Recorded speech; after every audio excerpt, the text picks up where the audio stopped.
મારા ન્યૂ વ્લોગમાં તમારું સ્વાગત છે। હું આવી ગયો છું ગાંવ મુંબઈથી ઘરે।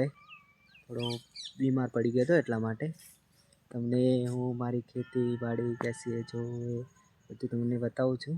તમે જોઈ શકો છો આ અમારા ખેતર છે। અહીંયા રીંગણ વાયેલા છે જો। પ્લીઝ ગાઈસ મારી ચેનલને લાઈક શેર સબસ્ક્રાઈબ કરો અને જેટલો બને એટલો સપોર્ટ કરવાની થોડી કોશિશ કરો। ત્યારથી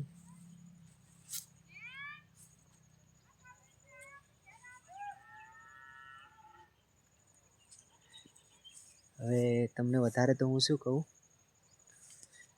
જેટલું કેમેરા સામે બોલતા પણ નથી આવડતું। જેવું આવડે છે જેવું આવે છે એવું બધું મોકલું છું। પ્લીઝ થોડો સપોર્ટ કરતા રહેજો। જો ગાઈસ તમારા સપોર્ટની જરૂર છે મારે। આ મારા ખેતર, અહીંયા રાયડો વાયેલો છે તો જોઈએ લો। ખેતર છે, સામે અમારું ઘર છે। આ જોઈ લો સબ। હજી એટલું બોલતા તો નથી આવડતું પણ થોડો સપોર્ટ કરતા રહેજો। જોઈ શકો છો।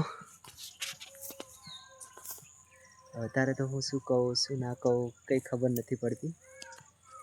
જે પણ થાય જે પણ આવડે છે જે પણ આવડે છે તે બોલતા જાઉં છું। થોડું ખોટું લાગે તો માફ કરજો। હજી એટલી ટ્રેનિંગ તો છે નહીં કે પૂરો બ્લોગ બનાવી શકું। જેવું આવડે છે એવું હું કરતો રહું છું। થોડો સપોર્ટ કરતા રહેજો। જોઈ શકો છો હું થોડું વધારે તમને બતાવી જઈશ। હાલ નવો છું એટલે આટલો બ્લોગ સમાપ્ત કરું છું। જે પણ મારાથી થયું એટલું મેં બનાવ્યું છે। હવે આગળનો બીજો બ્લોગ કેવો બનાવવો છે કેવો નથી બનાવવો થોડું વિચારી બીજો બ્લોગ બનાવીશું। તો પ્લીઝ મારી ચેનલને લાઈક શેર એન્ડ સબસ્ક્રાઈબ કરવાનું ના ભૂલતા। ચલો મિલતે હૈ, જય માતાજી।